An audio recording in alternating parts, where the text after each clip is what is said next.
Bienvenue dans le royaume intérieur, je suis votre hôte Julie Descamps. Aujourd'hui, je suis encore toujours très émerveillée de me tourner vers Neville Goddard et cette fois-ci pour vous présenter un enseignement qu'il avait donné le 22 janvier 1968 intitulé « L'Évangile ». Traduction et narration par Julie Descamps.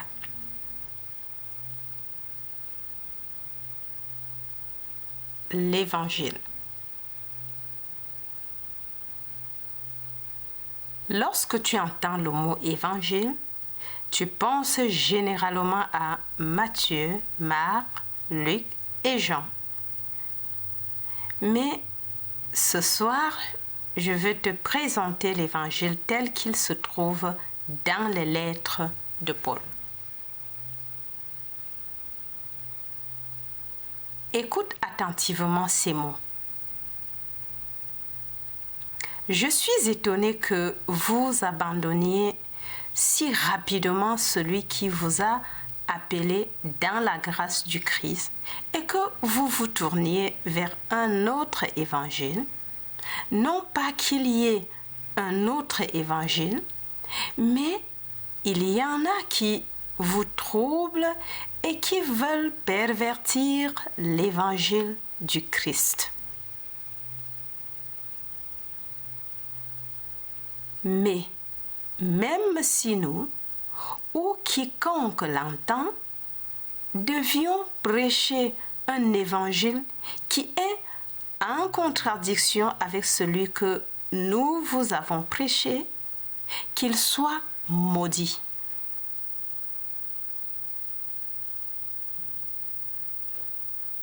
Puis il répète cette phrase.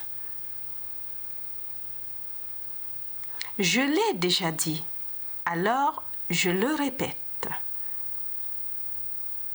Si quelqu'un enseigne un évangile qui est contraire à celui que nous vous avons prêché, qu'il soit maudit.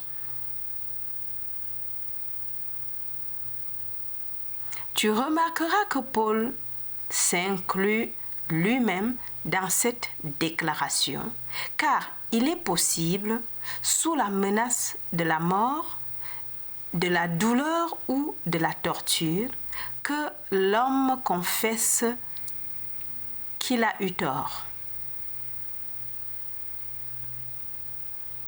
Les églises ont fait confesser à Galilée, sous la menace de Caïn, que la terre était immobile et ne bougeait pas autour du soleil, même si aujourd'hui nous savons que Galilée avait raison. Les églises enseignent toujours un Christ qui n'a jamais existé, mais Paul a enseigné ce qu'il avait reçu par révélation en disant « Paul, apôtre, non pas de la part des hommes ni par les hommes, mais par une révélation de Jésus-Christ et de Dieu le Père, qui l'a ressuscité des morts. Je te ferai savoir que cet évangile que je prêche n'est pas l'évangile des hommes. Je ne l'ai pas reçu d'un homme, ni enseigné, mais il est venu par une révélation de Jésus-Christ. Puis, il nous dit qui est Jésus-Christ en disant « Désormais, je ne regarde plus personne d'un point de vue humain. Même si j'ai jadis regardé le Christ d'un point de vue humain, je ne le regarde donc plus. »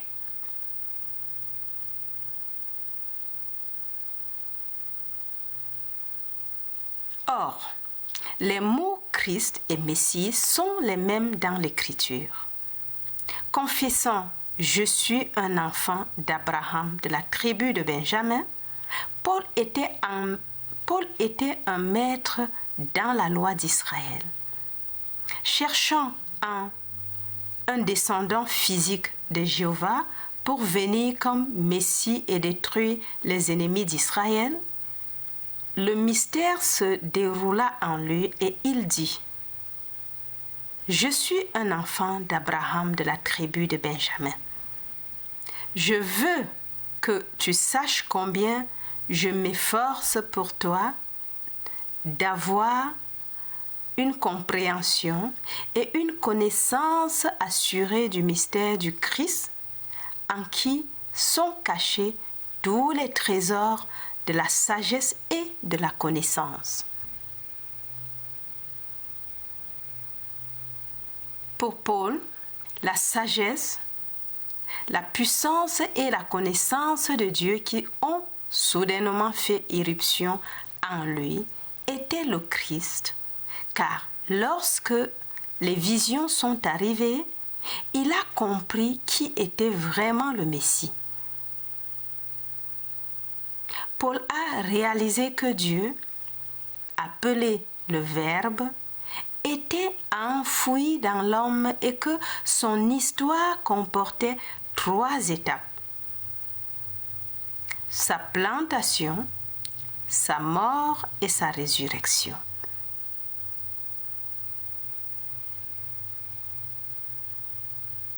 Tout d'abord, la parole est semée ou communiquée.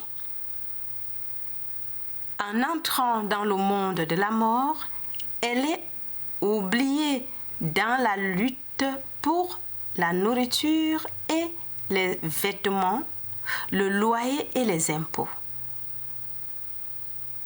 Encore. Tout d'abord, la parole est semée ou communiquée. En entrant dans le monde de la mort, elle est oubliée dans la lutte pour la nourriture et les vêtements, le loyer et les impôts. Puis, la parole est entendue avec compréhension, vivifiée, et au fur et à mesure qu'elle éclate, toutes les promesses de Dieu à Abraham se déploient de l'intérieur de l'individu.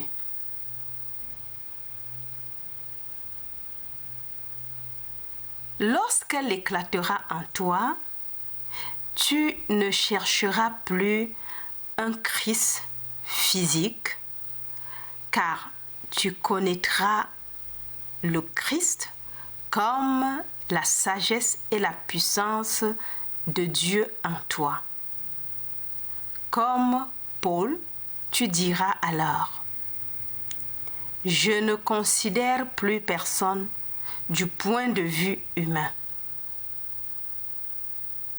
Même si j'ai déjà regardé le Christ du point de vue humain, je ne le regarde donc plus. Sachant que la chair et le sang ne peuvent pas hériter du royaume de Dieu, tu découvres qui le peut.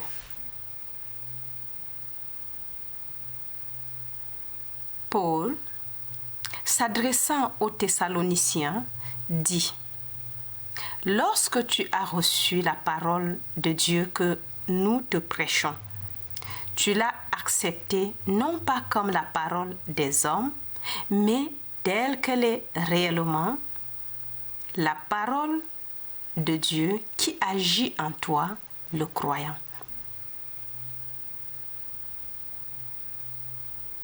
Dans cette déclaration, Paul s'adresse à ceux qui entendent l'histoire éternelle de Dieu et y croient. Ce sont ceux qui, lorsque le monde appelle leurs proches morts, persistent à croire qu'ils ne sont pas morts, mais vivants, et que Dieu accomplira sa promesse en eux. Ils croient non pas aux paroles des hommes, mais à la parole de Dieu enfouie en eux.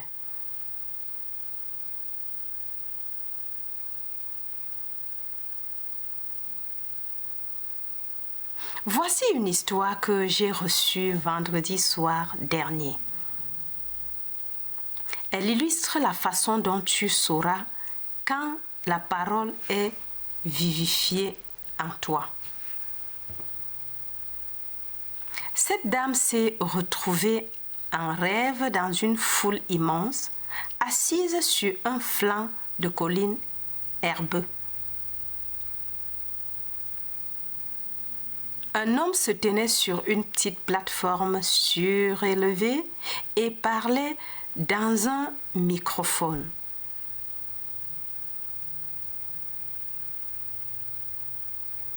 Dans ses mains, il tenait une Bible ouverte. Puis un homme s'est levé et a dit :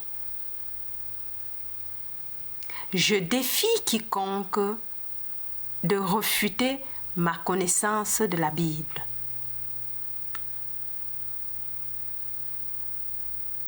Cette dame, conformément au caractère qu'elle a vraiment, et elle n'est certainement pas tiède dans ce qu'elle fait, se leva et citant le 22e chapitre du livre de Matthieu, les 42e, 43e et 45e versets, elle a omis le 44e verset qui est une citation du 110e psaume.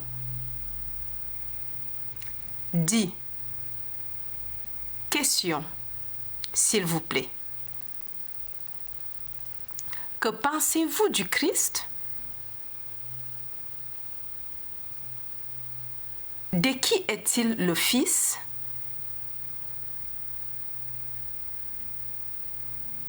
Ils répondirent: le fils de David.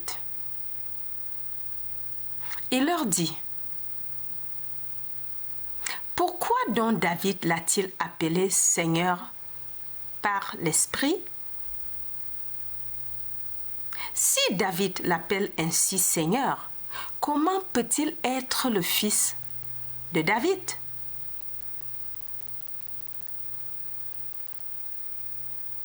Complétant la citation, elle a continué à expliquer à la foule la relation entre le Christ et David en disant: le Christ est le Père et David le Fils, conformément à l'Écriture.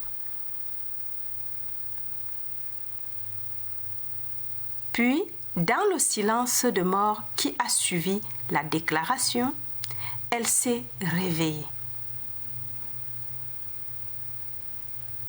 La parole s'est tellement accélérée en elle qu'il ne reste que quelques instants avant qu'elle n'éclate et que l'histoire de Jésus-Christ ne soit son histoire.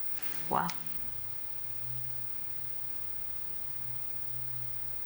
Aucun individu appelé Jésus-Christ n'a jamais été crucifié sur une croix de bois. Quand Paul a dit « J'ai été crucifié avec le Christ », il parlait du Christ cosmique qui est crucifié sur l'humanité pour que celle-ci devienne une âme vivante.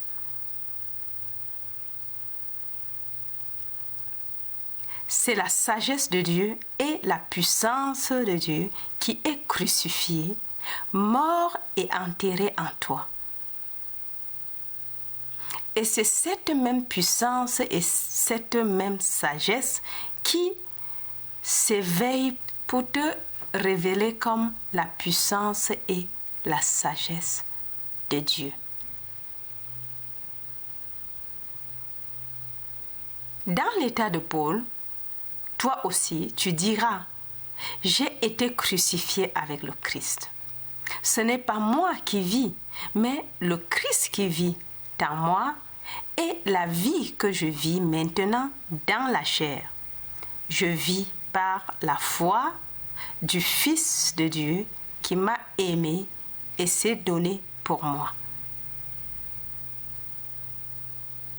Encore.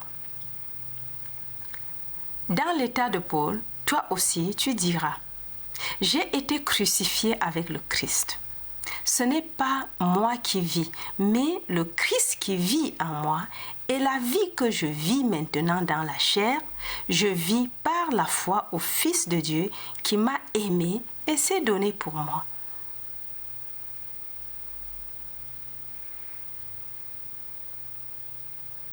Tu penses peut-être qu'une personne parle, mais c'est Dieu lui-même qui t'a tant aimé qu'il t'a donné sa puissance et sa sagesse appelée Christ pour qu'avec le temps, tu t'éveilles à la réalisation que tu es Dieu. Dans la lettre de Paul aux Galates, il pose une question. Ô Galates insensés, qui vous a ensorcelé devant les yeux de qui Jésus-Christ a été publiquement présenté comme crucifié. Laissez-moi vous poser cette seule question. Avez-vous reçu l'Esprit par les œuvres de la loi ou en écoutant avec foi? Êtes-vous si insensé?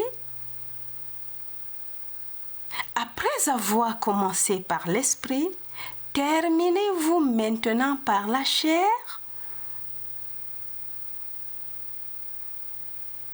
Je vais maintenant te le demander. Vas-tu penser à un homme physique appelé Jésus-Christ? Un sauveur extérieur qui viendra par les rangs des descendants de David? Ou vas-tu penser à l'Esprit Christ qui est enterré en toi quand je parle du Christ?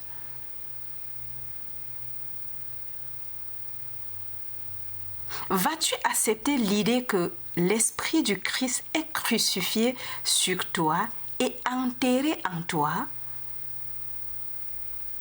Ressuscitera en toi comme toi?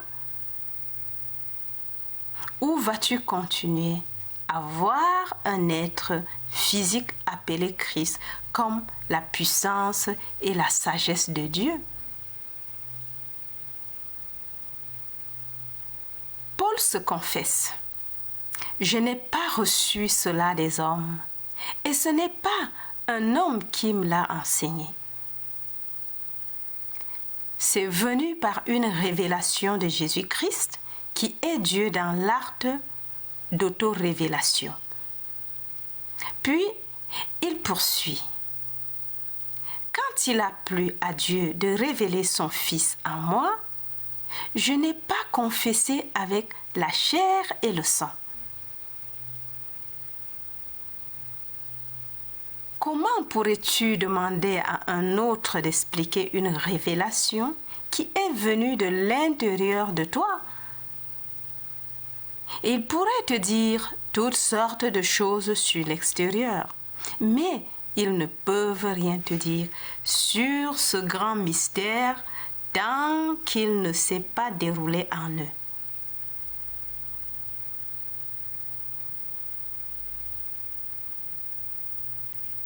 Dans le 2e chapitre de Colossiens, Paul dit « Je veux que tu aies la compréhension et la connaissance assurée du mystère du Christ de Dieu. »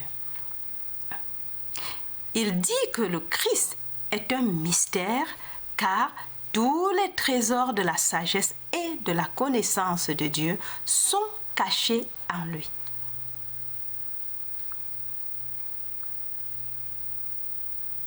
Le Christ n'a jamais été un simple petit homme qui a marché sur la terre. L'Esprit Christ, la puissance et la sagesse de Dieu, est crucifié et enterré en toi, et un jour, cette puissance s'élèvera en toi et tu sauras que tu es lui.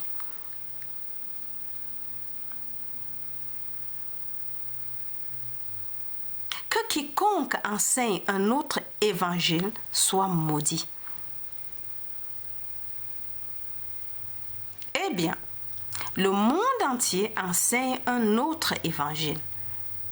Ils vous disent qu'un petit homme est né physiquement du ventre d'une femme qui a été spirituellement fécondée, et ce n'est pas du tout l'histoire.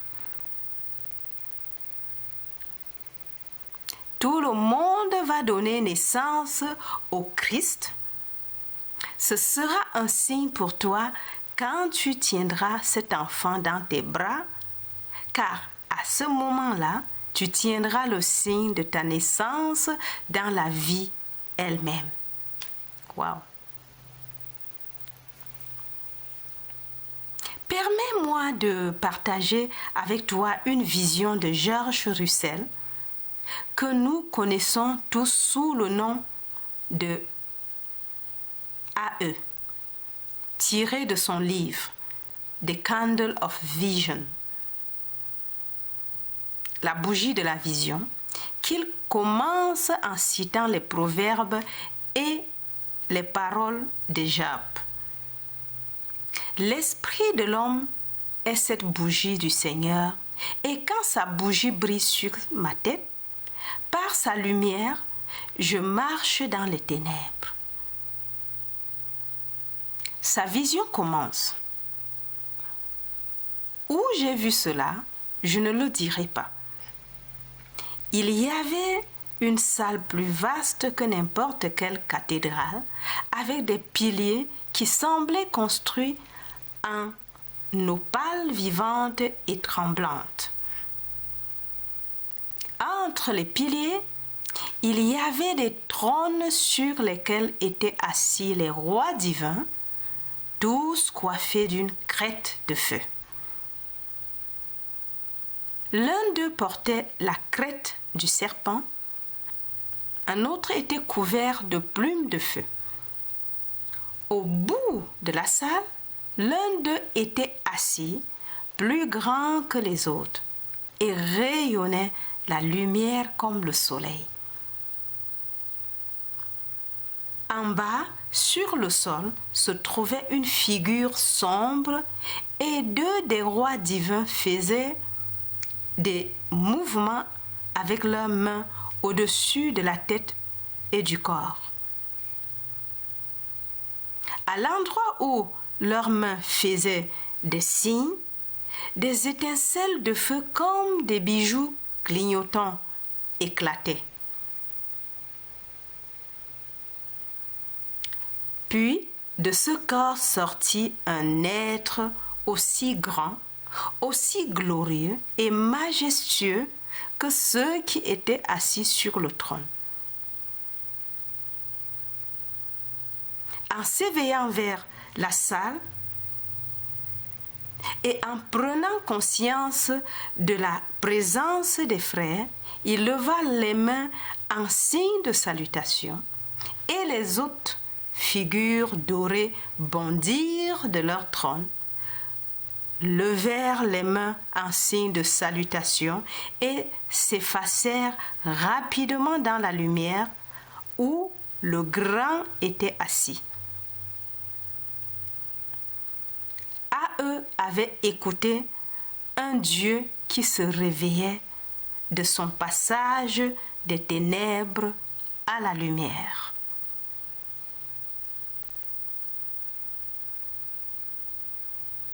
Maintenant que tu es si envoûté par ce monde, tu as oublié cette vaste salle où tu t'étais couché pour rêver de ce monde en devenir.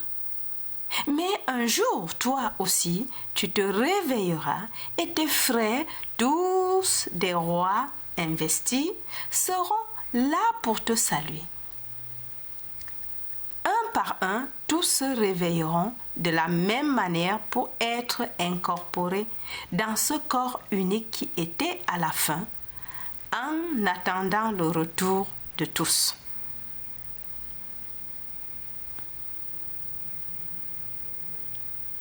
Toi et moi avons convenu de rêver de concert et ce monde est notre rêve. C'est un monde de ténèbres, un monde qui est un cauchemar, mais à la fin, tu reviendras toi aussi enrichi par le rêve. Tu te réveilleras pour te trouver glorifié par lui, glorieux et majestueux à cause de ton expérience dans ce monde de ténèbres, ce monde de mort. Une autre dame m'a donné une lettre vendredi disant « Il m'est arrivé une chose très étrange. J'ai eu une double vision. Alors que dans mon salon, je fais les tâches ménagères normales, je vois une route baignée d'une lumière vivante, avec une lumière de plus grande intensité à son extrémité. Toute la journée, les deux mondes ont convergé pour rester avec moi. Mais l'un ne semblait pas déranger l'autre.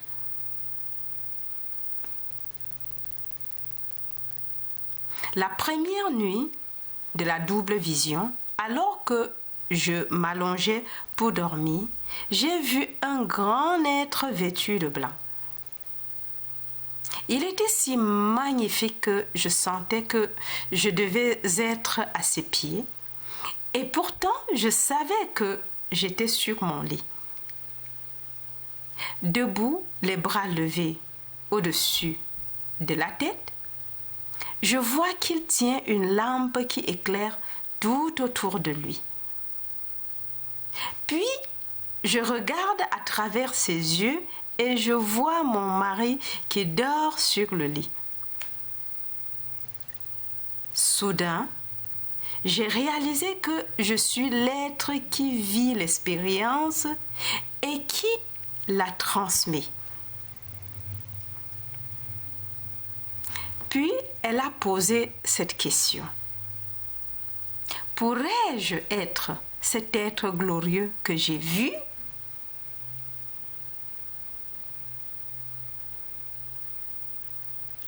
Puis-je lui dire, tu es infiniment plus grand que tu ne le penses, car tu es l'être qui regarde à travers l'œil et celui qui est étendu sur le lit appelé ton mari, car tu es la cause invisible de tout. Vous êtes réveillé vraiment à la maison et ce n'est qu'une question de moment avant que vous ne soyez complètement réveillé de ce rêve de vie. Oh, tu vas vivre de nombreuses expériences fantastiques qui vont peut-être effrayer tes amis et déranger tes proches, mais tu ne peux pas t'en empêcher car tu es arrivé. Wow! Or, Paul a écrit son évangile aux Galates avant 52 après Jésus-Christ. Toutes ces lettres ont été écrites avant que les 4 évangiles n'existent. Marc, le premier évangile, a été écrit en 70 après Jésus-Christ et Jean, le dernier, en 90 après Jésus-Christ.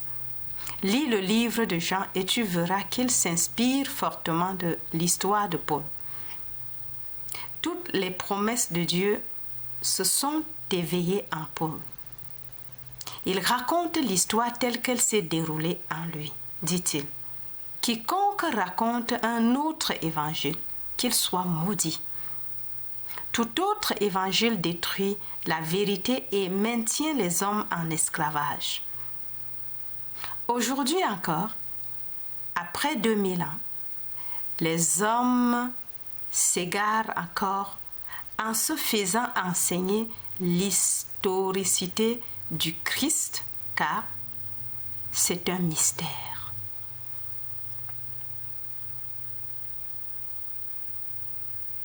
Lorsque Paul a lu l'Ancien Testament dans sa révélation, il a cru qu'Abraham était un être de chair et de sang. Dans le livre des Galates, il raconte l'histoire d'Abraham et de ses deux femmes. Agar, qui enfante des enfants en esclavage, et Sarah, qui enfante des enfants en liberté. Puis il dit, c'est une allégorie. Or, une allégorie est une histoire qui est racontée comme si elle était vraie, laissant à celui qui l'entend le soin de découvrir son caractère fictif et d'en extraire le sens. Si l'histoire d'Abraham, telle qu'elle est énoncée dans le 4e chapitre des Galates, est une allégorie, et le Nouveau Testament commence. Ceci est la généalogie de Jésus-Christ, fils de David, fils d'Abraham. L'histoire de Jésus-Christ n'est-elle pas une allégorie écrite pour que nous apprenions son message?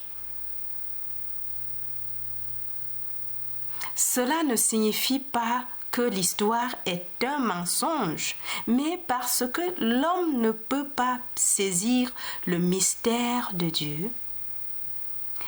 Elle est racontée sous la forme d'un conte.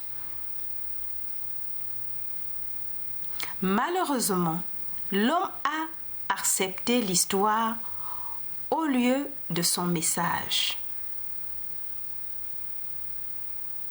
L'histoire de Jésus est une allégorie, mais elle est plus vraie que tout ce que l'homme connaît, car la sagesse de l'homme est une folie aux yeux de Dieu qui a écrit l'histoire.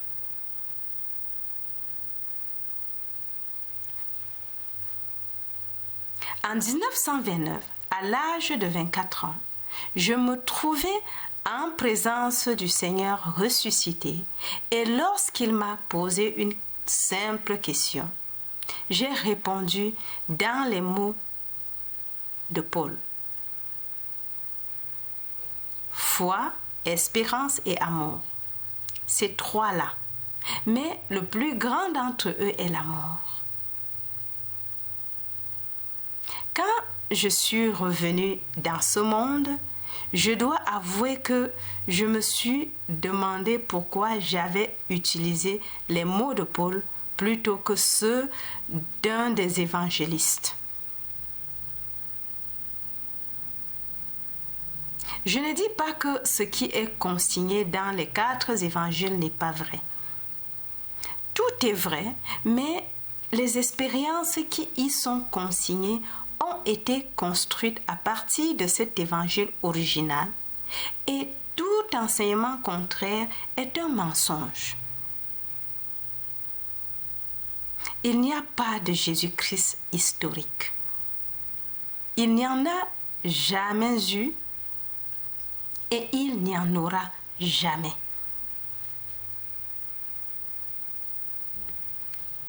Paul cherchait à faire venir le Messie de l'extérieur.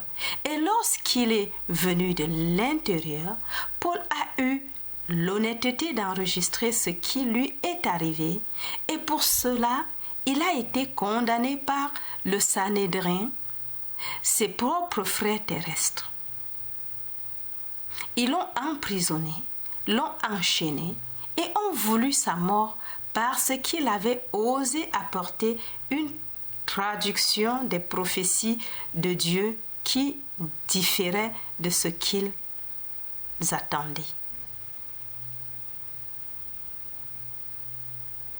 Ils voulaient un Messie extérieur, mais le Christ ne vient pas de cette façon. Il se réveille à l'intérieur car c'est lui qui joue tous les rôles. Ainsi, la parole, ayant été reçue par l'âme, s'éveille pour se découvrir elle-même. C'est lui depuis le début, et lorsqu'il reviendra de son passage dans les ténèbres pour entrer dans la guilde céleste, tous ses frères royaux l'attendront. En y arrivant, il contribuera à la sagesse, à la puissance et à la gloire de Dieu, car chacun revient avec son don.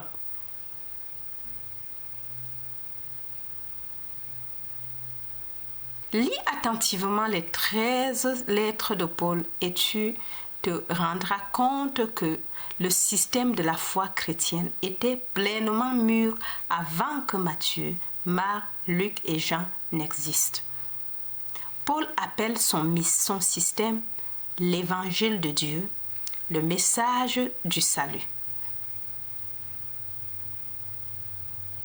Ayant accompli l'écriture, je sais que tout ce qui y est dit est non historique et pourtant vrai.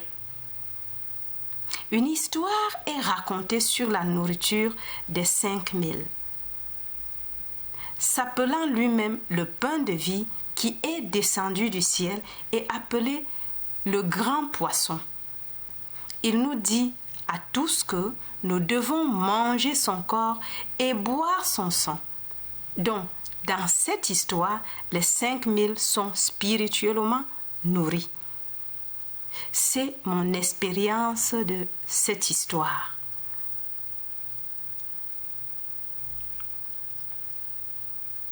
En 1946, je naviguais dans les Caraïbes en direction de Mobile, en Alabama, lorsque j'ai soudain été soulevé en haut dans un mouvement de spirale.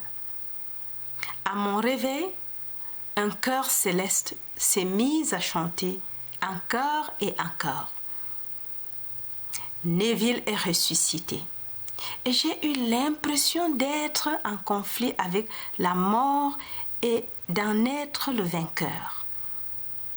Vêtu d'un corps de feu, j'étais un être ardent qui habitait un corps d'air. Devant mes yeux, je pouvais voir un siège infini d'imperfections humaines et je savais qu'elles m'attendaient. Sachant que si je suis élevé à un état de perfection, j'élèverai tous les hommes vers moi, je glisse à côté d'eux en toute tranquillité et sans me soucier de rien. Et comme je l'ai fait, chaque personne a été rendue parfaite car les membres manquants de leur corps sont apparus de nulle part et se sont remodelés dans le corps. Pendant tout ce temps, le chœur céleste m'a accompagné en chantant. Neville est ressuscité. Quand tout le monde a été rendu parfait, le chœur s'est mis à exulter. C'est fini.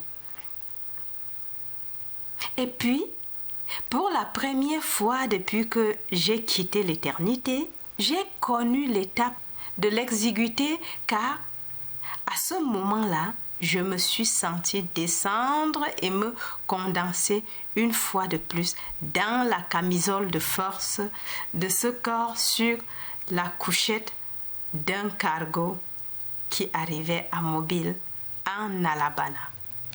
Wow! Au cours de cette vive expérience, j'ai nourri des milliers de personnes. Pas un peu de pain, mais moi-même. Ayant vaincu la mort, j'étais parfait comme mon Père qui est aux cieux est parfait, et je leur ai donné ce qu'ils voulaient. Celui qui voulait l'œil l'a eu. Celui qui voulait le bras l'a eu. Ce qu'il voulait, ils l'ont eu dans sa plénitude. Et quand tout le monde a été rendu parfait, le cœur s'est réjoui. C'est fini. Et j'ai été cristallisée dans cette petite chose appelée Neville, où je suis restée depuis 1946. Je sais maintenant ce qui m'attend lorsque je briserai les liens de cette camisole de force et que je retournerai dans la guilde céleste. Car je sais que mes frères attendent mon retour de ce voyage à travers les ténèbres vers la lumière. Et maintenant, allons dans le silence. Waouh, waouh, waouh, waouh, waouh. Quelle révélation de l'Évangile. Waouh. Alors, si tu m'écoutes pour la première fois et que tu n'es pas encore abonné, fais-le maintenant et en le faisant, n'oublie pas d'activer la cloche afin d'être informé quand je ferai les prochaines publications. Allez, et surtout, diffusez les messages tout autour de vous. Partagez à vos contacts, à n'importe qui, aux amis, aux personnes qui vous sont chères. Et même vos ennemis, bien sûr. Allez, c'était Julie Deka. Je vous aime très très fort et à la prochaine. Bye bye.